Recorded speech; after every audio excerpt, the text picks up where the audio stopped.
Apocalipse capítulo 2.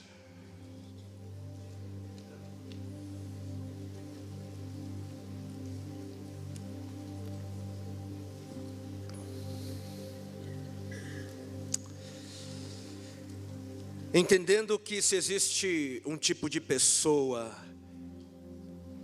que tem vencido a guerra contra o pecado, se existe um tipo de pessoa que vence a guerra contra o pecado, ou tipos, né? Um desses tipos são aqueles que são os apaixonados pelo Senhor, que são apaixonados por sua glória, por sua realidade, e porque vivem apaixonados,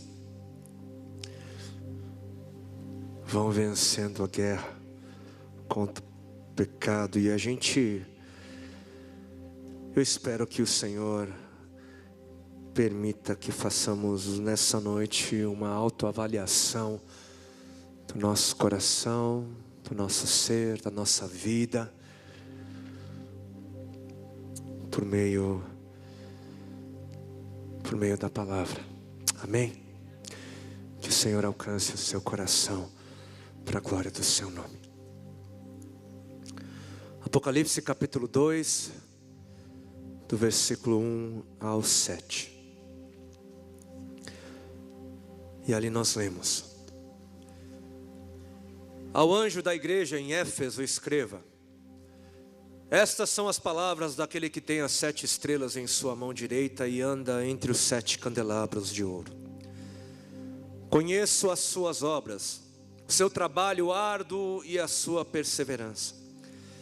Sei que você não pode tolerar homens maus, que pôs à prova os que dizem ser apóstolos, mas não são, e descobriu que eles eram impostores. Você tem perseverado e suportado sofrimentos por causa do meu nome e não tem desfalecido. Contra você, porém, tenho isso: você abandonou o seu primeiro amor. Lembre-se de onde caiu, arrependa-se e pratique as obras que praticava no princípio. Se não se arrepender, virei a você e tirarei o seu candelabro do seu lugar. Mas há uma coisa a seu favor: você odeia as práticas dos nicolaítas, como eu também as odeio. Aquele que tem ouvidos, ouça o que o Espírito diz às igrejas. Ao vencedor darei o direito de comer da árvore da vida que está no paraíso de Deus.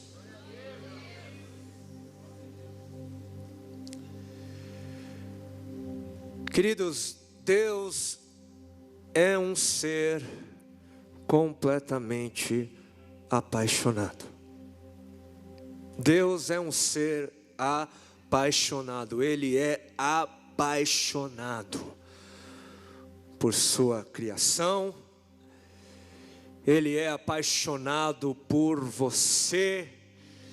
Ele é apaixonado por sua igreja. Mas acima de tudo, Ele tem uma grande paixão. Ele tem uma grande paixão. Deus é apaixonado por sua glória. Acima de todas as coisas, Deus tem grande paixão pelo seu próprio ser.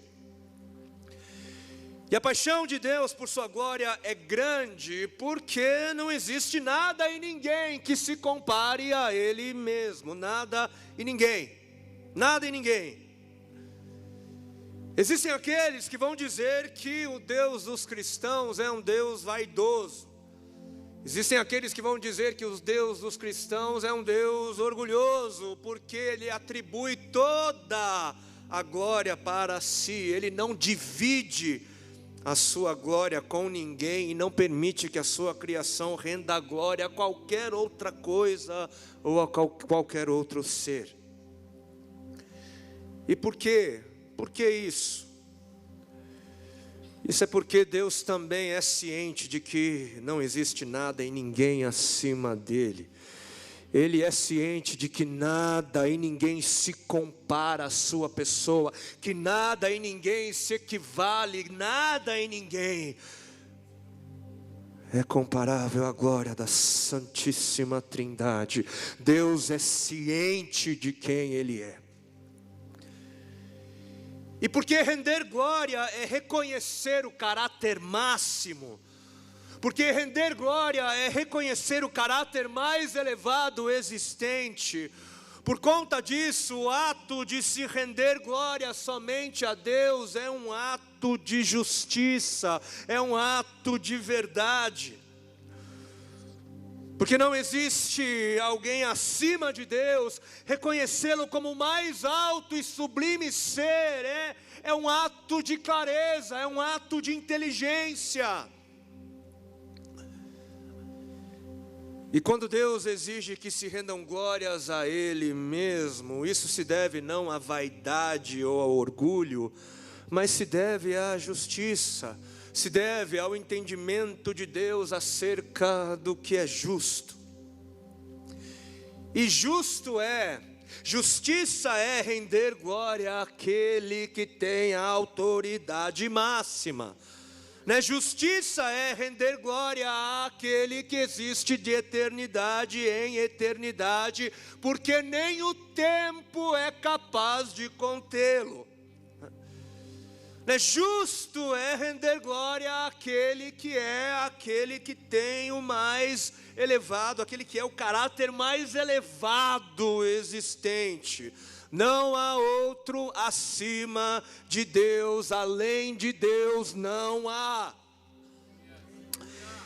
E se nós imaginarmos uma situação, imaginem que eu fosse o melhor cirurgião cardíaco existente, de todos os tempos, com uma eficiência comprovada ao longo dos anos, onde se percebeu um resultado 100% positivo, de todas as minhas ações, todos os meus pacientes operados ficaram bem, 100%.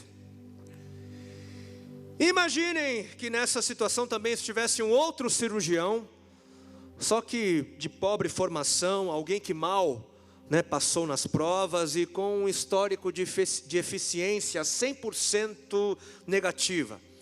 Ou seja, todos os seus pacientes morreram por conta da sua incapacidade cirúrgica. Imaginem que a gente estivesse ali diante de um pai, com o coração apertado, um pai que não conhecia o nosso histórico como médicos. E imaginem que este pai estivesse ali por conta de um filho, com uma condição grave no coração. E aí eu dissesse para o pai desse menino, eu dissesse o seguinte: olha, já que eu sou humilde, já que não existe vaidade em mim, eu vou deixar que o outro médico opere o seu filho, tá? É porque eu sou tão humilde, sabe? Só que nesse caso aqui, o dar a cirurgia para um outro, ou entregar a glória para o outro, não seria um sinal de humildade, ou um sinal de ausência de vaidade. Nesse caso aqui, seria um sinal de crueldade, seria um sinal de maldade. Isso provaria que eu era um homem sem coração, Seria um ato de injustiça. E com certa semelhança, o fato de Deus ter acima de todas as coisas paixão por sua glória, pelo seu nome, não faz dele um Deus vaidoso ou orgulhoso, mas faz dele um Deus da bondade, o Deus da justiça, o Deus da verdade. Não há outro além dele mesmo, e Deus não pode fingir que ele não sabe disso. Ele é bom, ele é justo, ele é amor. E sendo Deus então o ser mais sublime, nada mais justo, nada é mais justo do que fazer dele o alvo da nossa paixão. Nada é mais justo, nada. E todas as vezes que a gente mergulha na imensidão do ser sublime de Deus, nada é mais natural do que nos enchermos de paixão, né, de paixão por Deus, de paixão de Deus. Nada é mais natural. Quando a gente mergulha em Deus, quando nos lançamos na realidade da glória de Deus, a gente se apaixona, nos apaixonamos. E a paixão é algo poderoso, extremamente poderoso. O mundo ele foi moldado por pessoas apaixonadas, cheias de paixão. A história da humanidade teve o curso mudado, né? Teve o seu curso interrompido por causa da paixão de um homem, por causa da paixão de Cristo. E o mundo ainda hoje é constantemente transformado por pessoas cheias de paixão.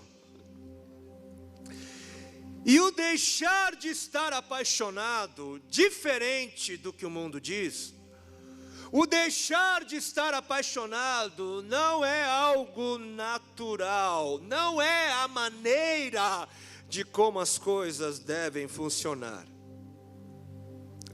Porque o mundo vai dizer que a paixão passa. E sim, as paixões do mundo passam, elas passam, as paixões desse mundo. Mas existe uma outra paixão, Deus nos diz que existe uma paixão que pode durar sim, ela pode durar sim para sempre, que existe uma paixão que deve durar para sempre. E foi por causa da falta de paixão, foi por terem abandonado o primeiro amor. Esse é o sentido, né, do primeiro amor. Eles abandonaram o amor que tinham no começo. Foi porque a paixão que não deveria ter passado, passou, que o Senhor disse essas palavras à igreja em Éfeso e diz a nós nessa noite.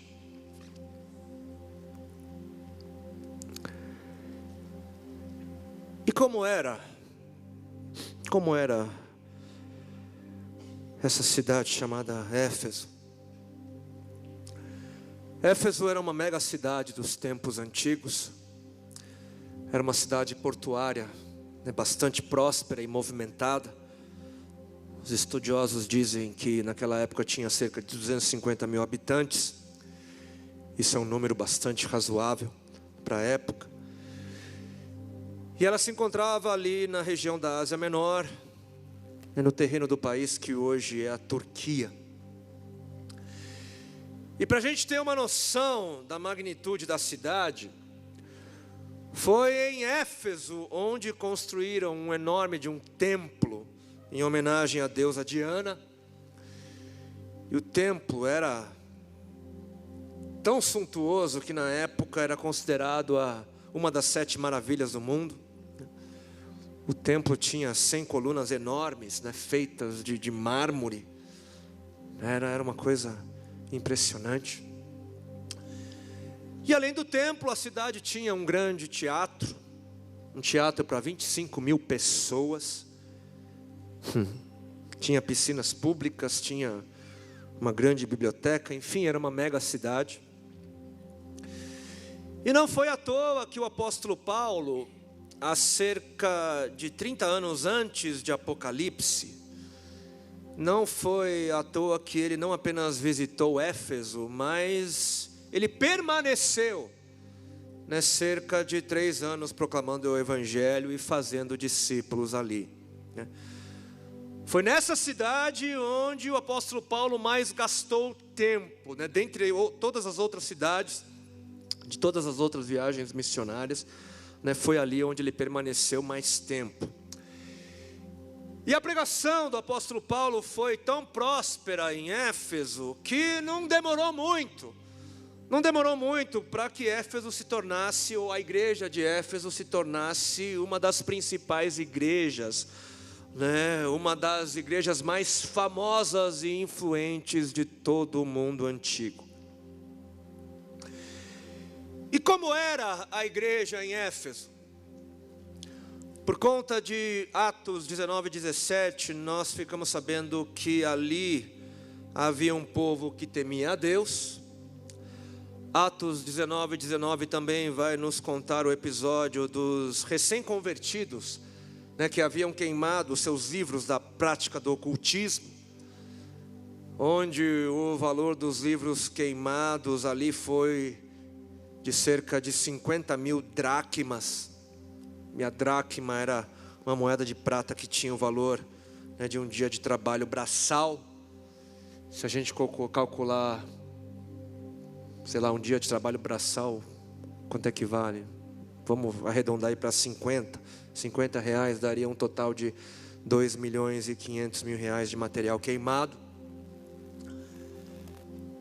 Foi em Éfeso onde os irmãos ali experimentaram muitos milagres, né? Muitos milagres.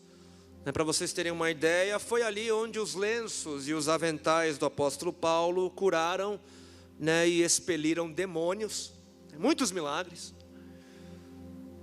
Foi em Éfeso onde um caso ficou muito famoso.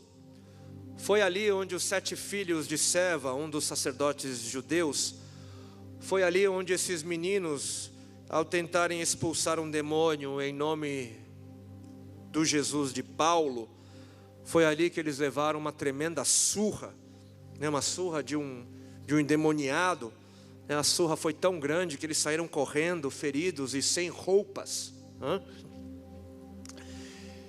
E por final foi em Éfeso onde houve um grande tumulto. Por quê?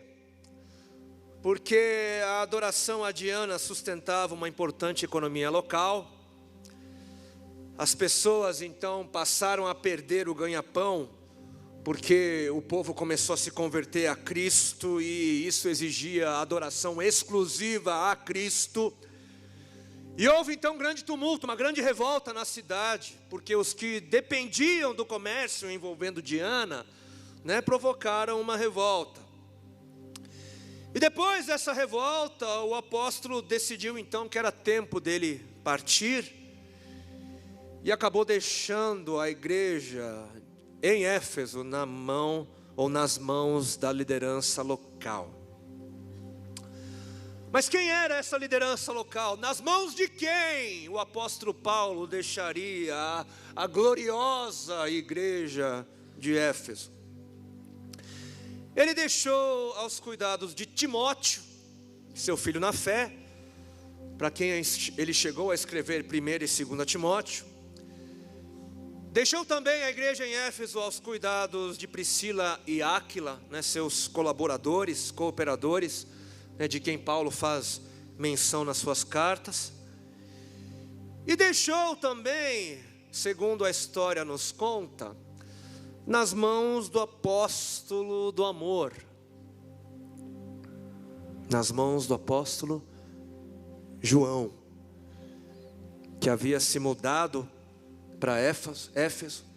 Ele era um dos residentes da cidade e um dos pastores responsáveis, um dos líderes da igreja em Éfeso, o apóstolo João. E talvez por isso não seja à toa também que quando o apóstolo Paulo, em anos posteriores, ele escreveu a carta aos Efésios, talvez não seja à toa que o apóstolo Paulo tenha mencionado que a igreja em Éfeso era famosa por 2 razões. O apóstolo do amor estando ali, sendo pastor ali, né, apóstolo João estando ali, não seria difícil entender, né, por que a igreja de Éfeso como descrita ali em Efésios capítulo 1, versículo 15, era famosa por sua fé em Cristo Jesus, e era famosa pelo amor. Ela era famosa por ser amorosa. Era essa a fama da igreja de Éfeso: a fé em Cristo e o amor.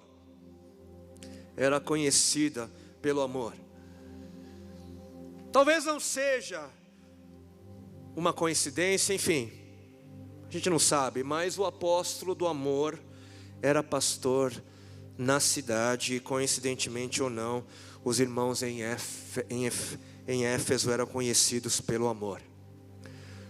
Eram conhecidos pelo amor que um dia haveriam de abandonar. Apocalipse capítulo 2, versículo 2: conheço as suas obras, conheço o seu trabalho árduo e conheço a sua perseverança. Sei que você não tolera homens maus, que colocou à prova os que dizem ser apóstolos, mas não são, e descobriu que eles eram impostores. Você tem perseverado e suportado sofrimentos por causa do meu nome, não tem desfalecido. Versículo 6: você odeia as práticas dos nicolaítas, como eu também as odeio. E aqui a gente percebe que a igreja em Éfeso, nos tempos do livro ou da carta de Apocalipse, era uma igreja bastante ativa. Tinha muita atividade lá. Ela era cheia de programas, era cheia, de atividades, cheias de cronogramas, de deadlines, de ministérios, de conferências, enfim. Os irmãos efesianos, eles não tinham problema com trabalho. Eles trabalhavam arduamente. O negócio deles era servir, servir e servir. Eles eram perseverantes e não desfaleciam, mesmo em meio ao sofrimento, mesmo em meio a um sofrimento causado pelo testemunho. Eles não desfaleciam. Sofriam por Jesus, eram presos por Jesus, pregavam no frio por Jesus. Eles eram durões, eles eram fortes. Os efesianos, eles não eram moles, não.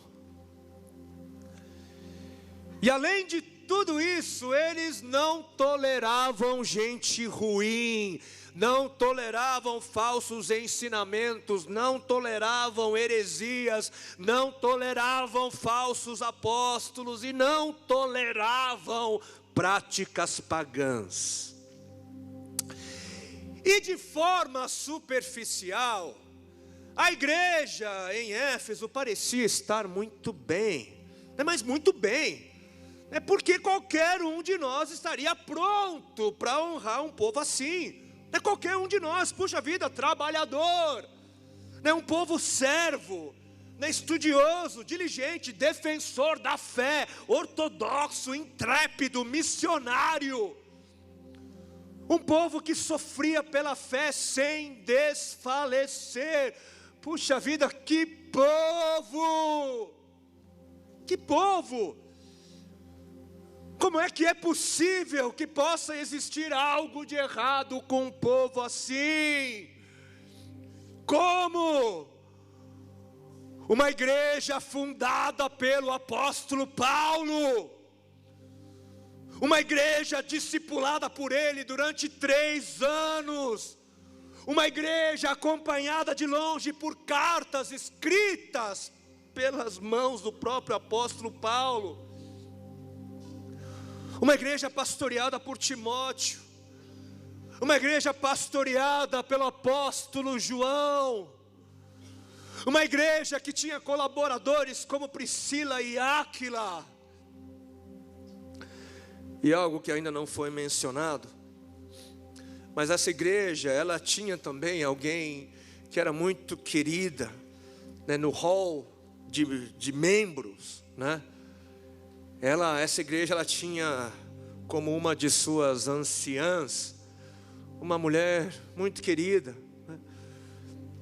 Quantos aqui se lembram do que Jesus, o Senhor, disse a João, quando ele estava ali pregado na cruz, Jesus, o Senhor, disse a João: João, a partir de agora Maria é sua mãe.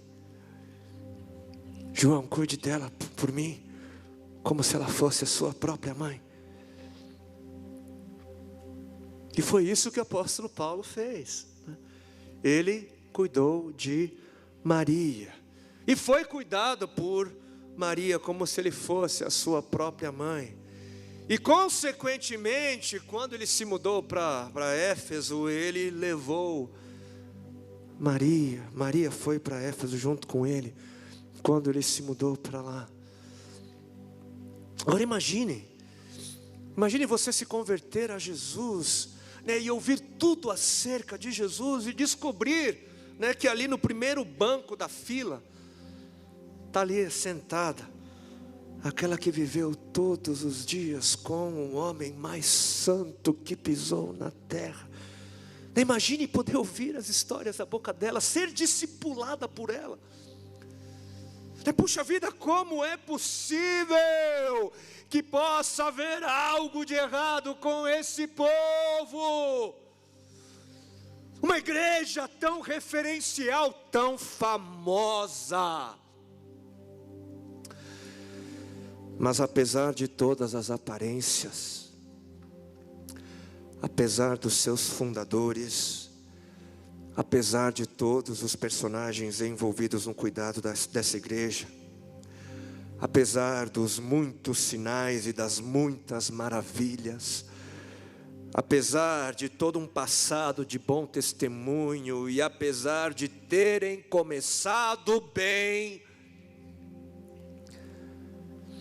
havia algo de muito errado, sim. Eles haviam abandonado o primeiro amor. Eles haviam abandonado o amor que tinham no começo, apesar de toda a sua grandeza e glória. E o Senhor os responsabilizou. O Senhor os responsabilizou por deixarem de amar como amavam. O Senhor os responsabilizou por terem esfriado. Existe um processo de esfriamento do amor, um processo pela qual aquele que esfria é responsável.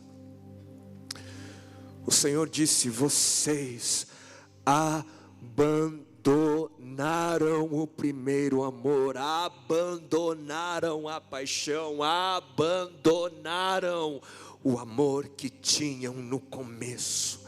Eles foram responsáveis pelo abandono. Apesar de um bom começo, com o tempo eles foram fazendo concessões aqui, abrindo exceções ali. Apesar de um bom começo, com o tempo eles foram se aproximando do pecado, de pouco em pouco, até que o pecado deixou de parecer algo assim tão ruim. Todo mundo faz. Apesar de um bom começo, com o tempo eles se esqueceram. Se esqueceram que haviam sido chamados, predestinados para serem participantes da ação de Deus, e não apenas espectadores. Com o tempo, o sucesso de suas atividades se tornaram mais importantes do que a razão de se fazer tais atividades. E que perigo é ser uma igreja com conteúdo, mas sem paixão. Que perigo ser uma igreja que prefere ganhar um argumento do que ganhar um amigo. Que perigo é ser uma igreja cheia de atividades que promovem apenas o enchimento temporário de um coração vazio. Que perigo perigo ser uma igreja que não tolera a heresia sem ter amor pelo herético. Que perigo ser uma igreja que odeia qualquer tipo de prática pecaminosa sem deixar de odiar quem as pratica. Que perigo ser uma igreja sem compaixão. E é um perigo, porque foi a igreja sem amor, sem compaixão, que esquartejou os hereges e queimou as bruxas. É um perigo, porque a igreja intolerante, sem amor, sem compaixão, gerou e gera as guerras ditas santas. É um perigo porque é a igreja sem amor, sem compaixão, que não aceita homossexuais, que não aceita mulheres de programas, traficantes e toda sorte de miseráveis no seu meio. Ela aceita os mentirosos, ela aceita os adúlteros, aceita os orgulhosos, dá boas-vindas aos ricos, mas não recebe aquele tipo de gente.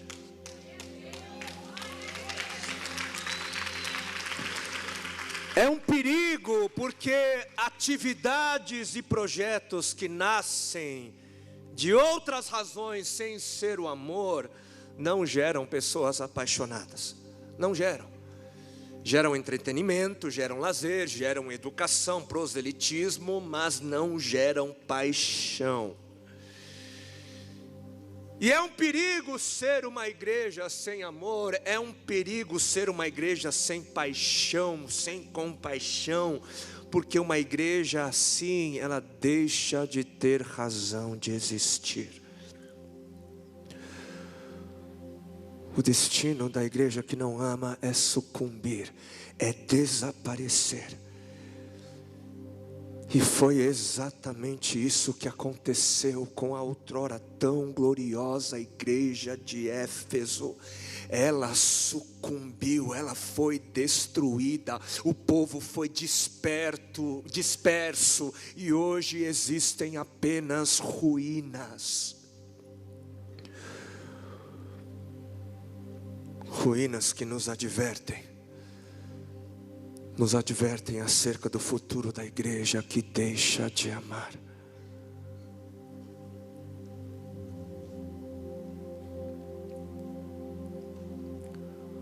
Queria convidar você a curvar a sua cabeça, fechar os seus olhos.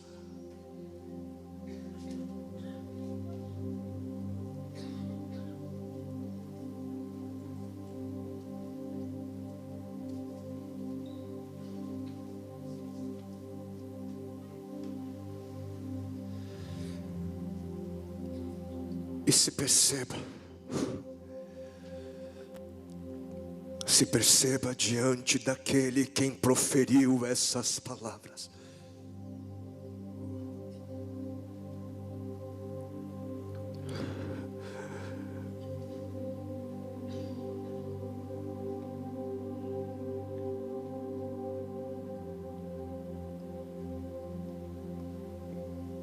Quantos aqui podem ouvir o Senhor dizendo: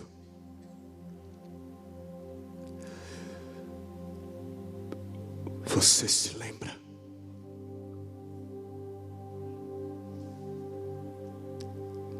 Você se lembra, filho? Você se lembra, filha? Se lembra do começo? Se lembra do início? Se lembra pelo que você era conhecido?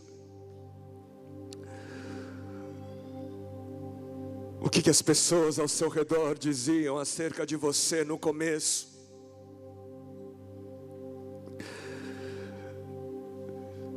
Se lembra? Se lembra de como você sorria? Se lembra de quando nada roubava a sua alegria? Você se lembra de quando você mal podia esperar para estar comigo? Você me servia e me adorava com fervor, Se lembra? Você orava e ficava comigo. Orava e ficava, e ficava, e ficava comigo. Você orava por sua casa, você orava pelos seus amigos, orava pelos perdidos, orava pelos que sofrem, orava pelos famintos, orava pelas nações. E você fazia isso comigo, em secreto. Se lembra de como você tinha prazer em ler a minha palavra, cada página, cada capítulo, cada palavra.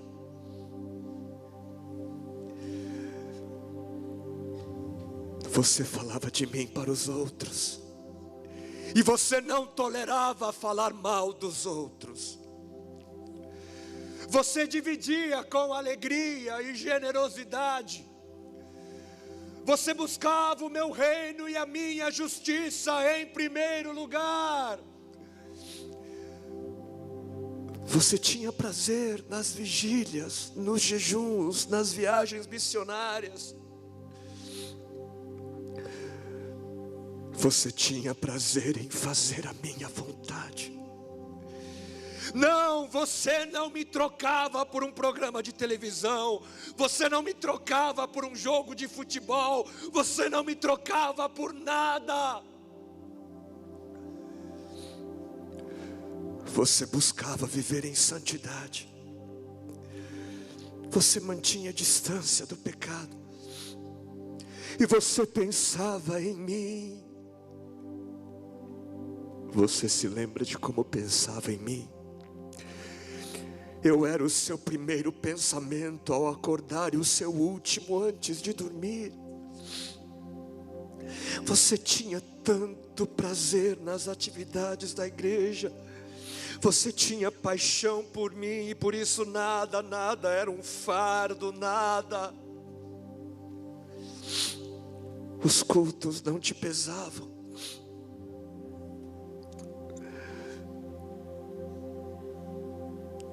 Você mudou. Você se lembra de como você era? Por que você mudou? Por que você não me ama como você me amava no começo? Você costumava me amar, você era apaixonado por mim, era apaixonada por mim. Mas você não é mais. Você não é mais. Por quê? Porque você abandonou o amor que tinha por mim. Por quê? Quem diz que a paixão acaba? Quem? Pois saiba que a minha paixão por você ainda não acabou, não acabou. Saiba que eu te amo da mesma maneira que eu sempre te amei, da mesma maneira. A minha paixão por você não mudou, não mudou. E eu continuo sendo o mesmo. Continuo sendo o mesmo. Continuo sendo amor. Eu continuo sendo eterno, eu continuo sendo todo-poderoso, o todo-glorioso. Os anjos ainda cantam e celebram que santo, santo, santo eu sou. Eu não mudei, eu não mudei.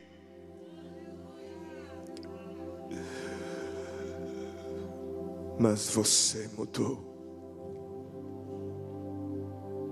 Você mudou. Você abandonou o amor que tinha no começo. Você não é mais o mesmo.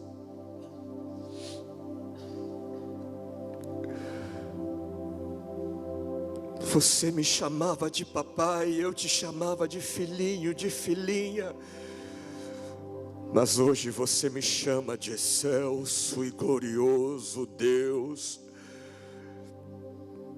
Mas eu continuo te chamando de filhinho, de filhinho.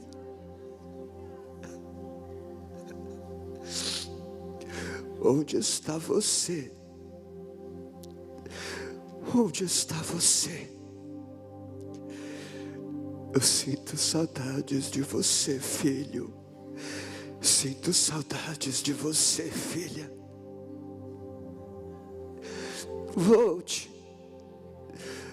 Volte e me ame como você costumava me amar. Volte. Eu não mudei. Eu não mudei. Eu não mudei. Eu não mudei.